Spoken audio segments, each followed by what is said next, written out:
Nama Nikita Mirzani kembali menjadi sorotan setelah seorang netizen yang budiman dengan akun @ncilolipop meluapkan kekesalannya di media sosial. Ia menilai bahwa sikap Nikita Mirzani yang sering menghina orang lain dengan kata-kata kasar justru mencerminkan kemunafikan. Sebab di satu sisi ia tidak rela anaknya dihina, namun di sisi lain kerap menghina anak orang lain.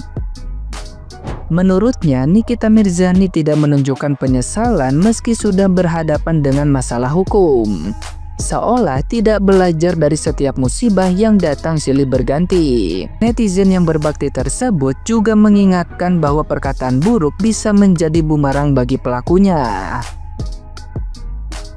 Ia mengungkapkan contoh bagaimana Nikita Mirzani pernah mengolok-olok kasus orang lain. Sementara kini ia justru menghadapi cobaan serupa dalam hidupnya. Harapannya Nikita Mirzani dapat merenungkan semua ini dan berubah menjadi pribadi yang lebih bijak. Namun hingga kini perilakunya di persidangan pun masih penuh emosi, bahkan sempat memaki aparat hukum. Hal tersebut membuat publik yakin ada sesuatu yang salah dalam dirinya yang perlu segera diperbaiki. Ini kalau kalian ingat ya, aku tuh inget banget dulu NM tuh separah itu kalau ngata-ngatain kayak ngata-ngatain ESS gitu ya. Waktu itu lagi ada kasus si Agus Buntung tuh yang itu kan kasus asusila itu kan, terus dikata-katain katanya tuh Agus katanya kobel-kobel tuh katanya kepunyaannya si Salahsaukia Ular. Wah itu parah banget pokoknya ya, dia separah itu, maksudnya tuh kayak ya Allah lu punya hati gak sih gitu. Gue tuh sampai mikir ini orang kok nggak ada takut-takutnya ya. Terus kalau kayak ngata-ngatain orang gitu, ya gue walaupun bapaknya banyak gitu, bapaknya setiap anak tuh beda-beda, tapi gue nggak pernah hamil duluan katanya gitu, dan kena sama anaknya. Makanya lo hati-hati karena kita nggak tahu ya, ujian orang itu kan beda-beda. Ada yang masa lalunya begitu, masa lalunya begini. Yang penting kita tuh hidup ke depan kan, hidup ya lebih baik aja. Jadi jangan sampai gitu kan, karena ya itu tadi setiap apa yang omongan yang keluar dari NM itu selalu ngebalik ke diri dia sendiri gitu kan. Dan aku sama sekali nggak pernah membuka aib anaknya ya. Jadi kalau misalkan kemarin ada akun yang ngeposting muka aku dan menghina aku, apalagi kalau sampai bawa-bawa anak, nah itu udah nggak bisa aku toleransi lagi, karena lu udah keterlaluan gitu. Karena aku pun satu kali pun aku nggak pernah nyenggol anaknya NM, aku nggak pernah ngebongkar aibnya. Ini karena kemarin aku dikata-katain lontong lah, bayaran 300 lah gitu. Ya makanya aku balikin gitu loh. Yang kena kasus prostitusi siapa gitu, kok kok lo ngata-ngatainnya ke gue gitu, harusnya lo malu gitu. Dengan lo ngefans sama orang, lo ngata-ngatain orang, dan sebenarnya kata-kata yang harusnya lo lo omongin ke gue tuh lebih pantas ke artis yang lo idolakan gitu, karena semua ada di dia, anaknya begini gitu kan. Makanya hati-hati deh gitu ya, takutnya nih nanti kalian punya anak perempuan gitu kan, kena ke diri sendiri, nanti kalian yang malu. Karena untuk orang-orang yang berpikirnya ketika dikasih ujian, oh gue ada salah apa ya sama orang, oh gue berarti harus hati-hati nih kalau ngomong lagi gitu, oh gue nggak boleh nih menghina orang, karena setiap hinaan yang gue keluarkan itu selalu ngebalik ke gue sendiri gitu. Ngata-ngatain orang hamil duluan, gak taunya nanti kena anak sendiri, dan itu kan malu gitu kan gitu. Jadi ya kita harap sih, kita sebagai netizen ya gitu, berharap ya setelah kasus ini NM tuh berubah menjadi lebih baik gitu. Setelah kena kasus pun ternyata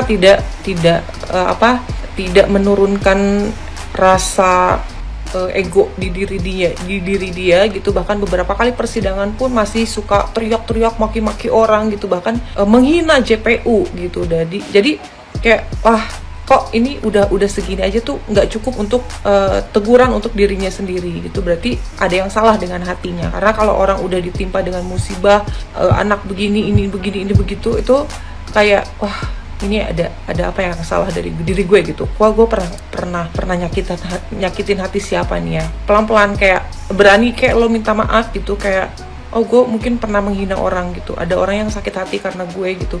Terus sehingga doanya menyulitkan hidup gue, atau gue sampai kena musibah yang terus-terusan kayak gini. Terus juga kemarin pas sidang aku ngeliat NM tuh sempat ngomong, katanya ada satu ahli bahasa, bukan ahli bahasa, ada salah satu ahli dari pihak R yang bikin status katanya ngata-ngatain dia lontong juga katanya gitu. Dia juga kan nggak mau dikata-katain kayak gitu kan, tapi nggak sadar dia suka ngata-ngatain orang kayak gitu, gitu kan, terus ngata-ngatain anak orang, padahal kan dia juga nggak mau tuh anak-anaknya mau dikata-katain kayak gitu kan sama mami online gitu.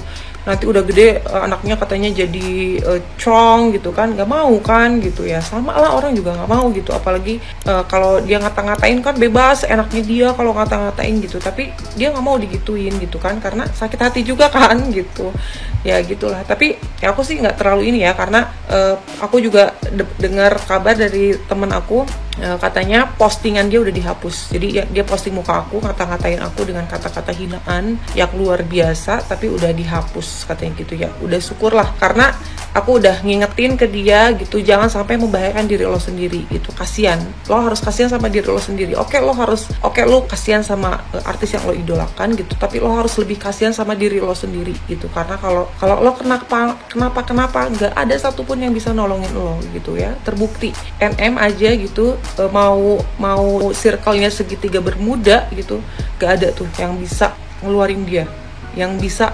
ngebebasin dia dari kasus hukum yang sekarang. Coba sekuat apa tuh segitiga bermuda circle-nya kan, sampai sama RI1 aja relasinya tuh ada tembus gitu. Kenapa nggak bisa bantu? Nah itulah jadi cerminan buat kalian gitu. Apalagi kalian cuma netizen doang. Nah, gimana nih menurut netizen yang terhormat? Silahkan berkomentar ya. Benik Nir, ini udah detik-detik persidangan, apalagi kau alasannya 1000 cara alasan. Mudah-mudahan dipercepat vonisnya biar nggak berisik. Terima kasih Dedi Ben. Ngucapin makasih karena ya udah dicariin duit biar bisa bayar KPR 4M. Nah, fakta yang terbuka di persidangan hari Kamis kemarin. Nah, si NM-nya ngamuk-ngamuk tuh, intimidasi saksi ahli. Ada ya terdakwa yang berkelakuan seperti ini, udah jelas dia tuh salah. Terdakwa bukannya berkelakuan baik, selalu bikin drama heboh ngamuk-ngamuk yang gak jelas. Kalau kayak gini, siapa juga yang rugi ya? Terdakwa lagi karena tidak berkelakuan baik. Ingat ya, tingkah laku kita selama persidangan menjadi pertimbangan hakim memberikan hukuman. Ini si NM udah tahu salah, saksinya diintimidasi, setiap sidang selalu mengeluarkan opini-opini baru yang bakal bikin publik berspekulasi.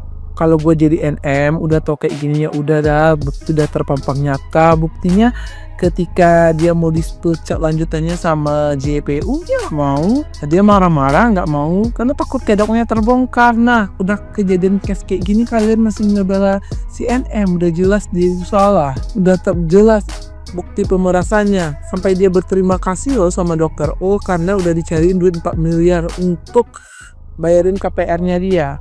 Yakin hubungan kalian itu gak salah. Capek deh.